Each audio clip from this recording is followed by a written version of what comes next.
Column resolution. Column ರೆಸಲ್ಯೂಷನ್ನ ನಾವು RS ಅಂತ denote ಮಾಡ್ತೀವಿ.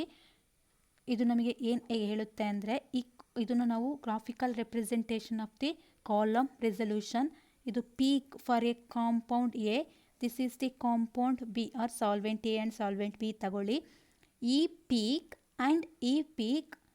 And their width WA and WB, their width of the column A, width of the sample A and width of the sample B. ಈ ಎರಡು peak and ಅದರ width ಎಷ್ಟು ಫಾರಲ್ಲಿದೆ ಅಂದರೆ ಎಷ್ಟು ದೂರ ಇದೆ ಅಂತ ನಾವು ಕಾಲಮ್ ರೆಸಲ್ಯೂಷನಲ್ಲಿ ತಿಳ್ಕೊಳ್ಬೋದು. ಡೆಫಿನೇಷನ್ ಏನು ಅಂದರೆ ಕಾಲಮ್ ರೆಸಲ್ಯೂಷನ್ದು, the difference in retention time between the two peaks, ಎರಡು ಪೀಕ್ನ ರಿಟೆನ್ಷನ್ ಟೈಮ್ನ difference is divide the combined their width. ಎರಡು ಪೀಕ್ನ ವಿಡ್ತ್ನ ಕಂಬೈನ್ ಮಾಡಿದ್ರೆ ನಮಗೆ ಸಿಗುವಂಥದ್ದೇ column resolution. Definition of column resolution important 2 ಮಾರ್ಕ್ಸಿಗೆ. The difference in retention time between the two peaks divided by the combined width of their elution peak. Elution ಪೀಕ್ನ combined width ತಗೊಳ್ತೀವಿ. RS is equal 2 into TRB minus TRA divide WA plus WB. TRB ಅಂದರೆ retention time for compound B, this retention time for compound A. WA is the width of the compound A, WB is the width of the column B, RS is the column resolution. ನಿಮಗೆ 2 ಮಾರ್ಕ್ಸಿಗೆ ಕೇಳುವಂತಹ question ಇದು. Define the column resolution with their mathematical representation ಅಂತ ಬೇಕಾದರೂ ಕೇಳ್ಬೋದು. ಬರೆದ್ರೆ ಆಯಿತು. Column length increase ಆಗ್ತಾ ಹೋದಾಗೆ ಸ್ಟೇಷನರಿ ಫೇಸ್, ಕಾಲಮಲ್ಲಿ ಸ್ಟೇಷನರಿ ಫೇಸ್ ಇರುತ್ತೆ. ಸೊ ರಿಸಲ್ಯೂಷನ್ ಏನಾಗ್ತಾ ಹೋಗುತ್ತೆ, ಇನ್ಕ್ರೀಸ್ ಆಗ್ತಾ ಹೋಗುತ್ತೆ. And also theoretical plate increase ಇರೋದ್ರಿಂದ ಏನಾಗುತ್ತೆ, theoretical plate and column length increase ಇರೋದ್ರಿಂದ resolution of a given stationary phase ಏನಾಗ್ತಾ ಹೋಗುತ್ತೆ, ಇನ್ಕ್ರೀಸ್ ಅಥವಾ ರಿಸಲ್ಯೂಷನ್ ಈಸಿಯಾಗಿ ಏನಾಗುತ್ತೆ, ರಿಸಲ್ಯೂಷನ್ ಆಗುತ್ತೆ. This is about column resolution. Last concept is factor influencing resolution. ರಿಸಲ್ಯೂಷನ್ಗೆ ಆಗಬೇಕಾದ್ರೆ ಇನ್ಫ್ಲೂಯೆನ್ಸ್ ಆಗುವಂತಹ ಫ್ಯಾಕ್ಟರ್ಗಳು ಯಾವ್ಯಾವುದು ಅಂತ, variation in plate height, variation in retention factor, variation in selectivity factor. Plate ಹೈಟ್ನ ನಾವು ಪ್ಲೇಟ್ ಥಿಯರಿಲಿ ತಿಳ್ಕೊಂಡಿದ್ದೀವಿ. ರಿಟೆನ್ಷನ್ ಫ್ಯಾಕ್ಟರ್ ಅಂದರೆ ಕೆಪಾಸಿಟಿ ಫ್ಯಾಕ್ಟರ್ ಸ್ಮಾಲ್ ಕೆ, ಅದು ಸೆಲೆಕ್ಟಿವಿಟಿ ಫ್ಯಾಕ್ಟರ್ ಅಂದರೆ alpha. So variation in plate height, plate height ಏನಾಗ್ತಾ ಇರುತ್ತೆ ಅಂದರೆ ಕಾಲಮ್ನಲ್ಲಿ ರಿಸಲ್ಯೂಷನ್ ಇಂಪ್ರೂವ್ ಆಗಬೇಕು. ಇಂಪ್ರೂವ್ ಆಗೋದು ಯಾವಾಗ ಅಂದರೆ square root of the number of plate square root ಆದಾಗ ಕಾಲಮಲ್ಲಿ ರಿಸಲ್ಯೂಷನ್ ಇಂಪ್ರೂವ್ ಆಗುತ್ತೆ. But it contains increase number of places. ಏನಾಗ್ತಾ ಇರುತ್ತೆ, ಕಾಲಮಲ್ಲಿ ಇನ್ಕ್ರೀಸ್ ನಂಬರ್ ಆಫ್ ಪ್ಲೇಟ್ ಇರುತ್ತೆ.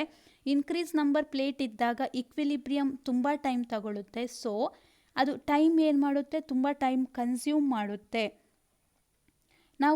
ನಮಗೆ ಬೇಕಾಗಿರುವಂಥದ್ದು ಪ್ಲೇಟ್ ಹೈಟ್ನ ರೆಡ್ಯೂಸ್ ಮಾಡಬೇಕು, not by increasing column length. Column length increase ಮಾಡದೆ ನಮಗೆ ಪ್ಲೇಟ್ ಹೈಟ್ ಏನಾಗಬೇಕು, ರೆಡ್ಯೂಸ್ ಮಾಡಬೇಕು. So one method of reducing plate height is particle size, material pack ಮಾಡುವಂತಹ particle size and diameter of the column ಇರುತ್ತಲ್ಲ, ಮತ್ತು thickness of the ಲಿಕ್ವಿಡ್ನ thickness, ಕಾಲಮ್ನ diameter and particle ಸೈಜ್ನ include ಮಾಡಿಕೊಂಡು ನಾವೇನು ಮಾಡಬೇಕು ಅಂದರೆ ಪ್ಲೇಟ್ ಹೈಟ್ನ ರೆಡ್ಯೂಸ್ ಮಾಡಬೇಕು. ಪ್ಲೇಟ್ ಹೈಟ್ನ ರೆಡ್ಯೂಸ್ ಮಾಡಿದಾಗ ಏನಾಗ್ತಾ ಹೋಗುತ್ತೆ, ಈಸಿಯಾಗಿ ರಿಸಲ್ಯೂಷನ್ ಆಗುತ್ತೆ. This is about the variation in plate height. Second one is variation is retention factor ಅಂದರೆ ಕೆಪಾಸಿಟಿ ಫ್ಯಾಕ್ಟರ್. ಯಾಕೆ ಯೂಸ್ ಮಾಡ್ತೀವಿ ಕೆಪಾಸಿಟಿ ಫ್ಯಾಕ್ಟರ್ ಅಂದರೆ ಕಾಲಮಲ್ಲಿ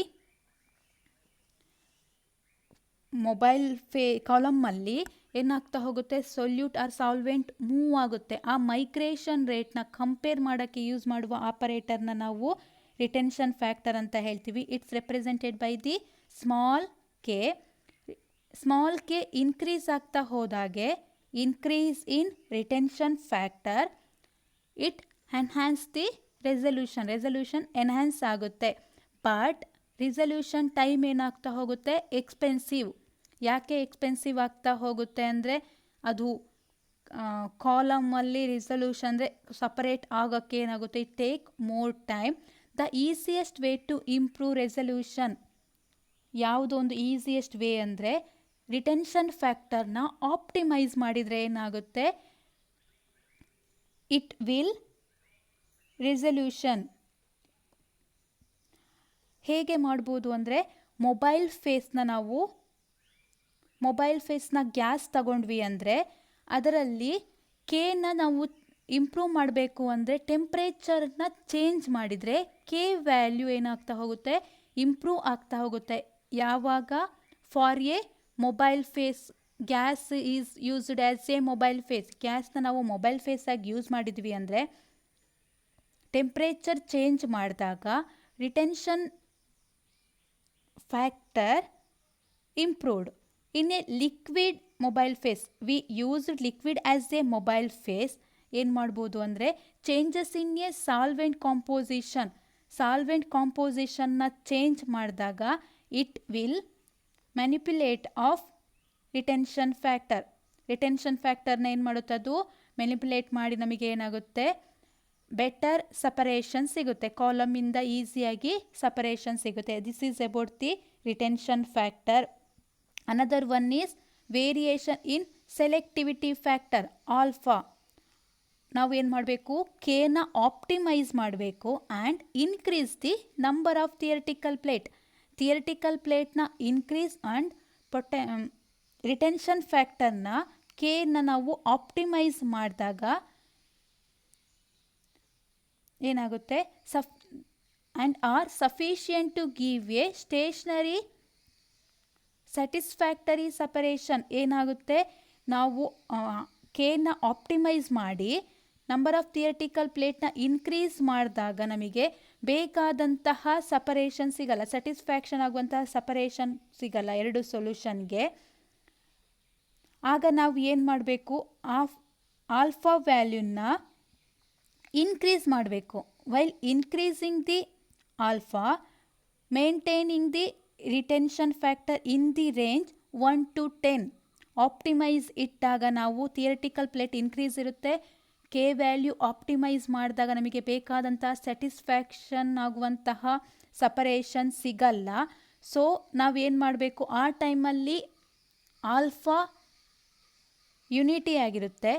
ನಾವು ಆಲ್ಫಾ ವ್ಯಾಲ್ಯೂನ ಇನ್ಕ್ರೀಸ್ ಮಾಡ್ತಾ ಹೋದಾಗೆ ರಿಟೆನ್ಷನ್ ಫ್ಯಾಕ್ಟರ್ ಏನಾಗ್ತಾ ಹೋಗುತ್ತೆ, ರೇಂಜ್ 1 to 10 ಇರೋದಾಗ ವಿ ಕ್ಯಾನ್ ರಿಸಲ್ಯೂಷನ್, ನಮಗೆ ಬೇಕಾದಂತಹ ರಿಸಲ್ಯೂಷನ್ ಸಿಗುತ್ತೆ. This is about the factor influencing resolution. ಕೇಳಿದರೆ ಇದು ನಿಮಗೆ 3 ಮಾರ್ಕ್ಸಿಗೆ ಕೇಳ್ತಾರೆ, ಇಲ್ಲಾಂದರೆ 1 ಮಾರ್ಕಿಗೆ ಕೇಳುವಂತಹ ಕ್ವಶನ್ಸ್ ಇರುತ್ತೆ. ಇಲ್ಲಿಗೆ chapter first chromatography, introduction about chromatography ಮುಗೀತು. ಈ ಇಂಟ್ರೊಡಕ್ಷನ್ ಆಫ್ ಕ್ರೊಮೊಟೋಗ್ರಫಿಲಿ 8 ಮಾರ್ಕ್ಸ್ ಬರುತ್ತೆ. ಇಂಪಾರ್ಟೆಂಟ್ ಇದರಲ್ಲಿ ಯಾವುದಂದರೆ ಡಿಫೈನ್ ದಿ ಕ್ರೊಮೊಟೋಗ್ರಫಿ ಅಂತ 1 ಮಾರ್ಕಿಗೆ ಕೇಳ್ತಾರೆ.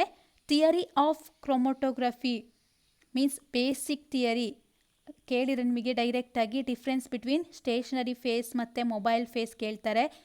ಯಾವುದನ್ನು ಸ್ಟೇಷನರಿ ಫೇಸ್ ಆಗಿ ಕಾಮನ್ ಆಗಿ ಯೂಸ್ ಮಾಡ್ತಾರೆ ಅಂತ ಕೇಳ್ತಾರೆ 1 ಮಾರ್ಕಿಗೆ. ಕ್ಲಾಸಿಫಿಕೇಷನ್ ಆಫ್ ಕ್ರೊಮೊಟೋಗ್ರಫಿ ಕೇಳ್ತಾರೆ. ನೆಕ್ಸ್ಟ್ 1 ಮಾರ್ಕಿಗೆ ಕೇಳುವಂತಹ ಇಂಪಾರ್ಟೆಂಟ್ ಕ್ವಶನ್ ಕ್ರೊಮೊಟೋಗ್ರಾಮ್ ಅಂದರೆ ಏನು ಅಂತ ಕೇಳ್ತಾರೆ. 2 ಮಾರ್ಕಿಗೆ ಕೇಳುವಂಥ question distribution constant, capacity or retention factor ಅಂತ ಕೇಳ್ತಾರೆ. ಸೆಲೆಕ್ಟಿವಿಟಿ ಫ್ಯಾಕ್ಟರ್ ಇದೆಲ್ಲ 2 ಮಾರ್ಕ್ಸಿಗೆ ಕೇಳುವಂತಹ question. Relation between migration rate and partition ratio 3 ಮಾರ್ಕಿಗೆ ಕೇಳೋ ಕ್ವಶನ್. ಇಲ್ಲಿವರೆಗೂ ಕೇಳಿಲ್ಲ, ಬಟ್ ಅದು ನಿಮಗೆ ಕೇಳ್ಬೋದು. ಬ್ಯಾಂಡ್ ಬ್ರಾಡನಿಂಗ್ 1 ಮಾರ್ಕಿಗೆ ಕೇಳುವ question. Next very important theories of chromatography. ಎರಡರಲ್ಲಿ ಯಾವುದಾದ್ರು ಒಂದು ಪಕ್ಕ ನಿಮಗೆ 3 or 4 ಮಾರ್ಕ್ಸಿಗೆ ಕೇಳ್ತಾರೆ. Plate theory or column efficiency ಕೇಳಿದಾಗ ಪ್ಲೇಟ್ ಥಿಯರಿ ಬಗ್ಗೆ ಎಕ್ಸ್ಪ್ಲೈನ್ ಮಾಡಬೇಕು. 3 ಮಾರ್ಕ್ಸಿಗೆ ಅಥವಾ 4 ಮಾರ್ಕ್ಸ್, ವೆರಿ ಇಂಪಾರ್ಟೆಂಟ್. ಹೆಚ್ಚಾಗಿ 3 ಮಾರ್ಕ್ಸಿಗೆ ಕೇಳ್ತಾರೆ. Rate theory or van Deemter equation ಕೇಳ್ತಾರೆ. ರೇಟ್ ಥಿಯರಿ ಅಂತ ಕೇಳಿದಾಗ 4 ಮಾರ್ಕ್ಸ್ ಕ್ವಶನ್ ಇರಬೇಕು.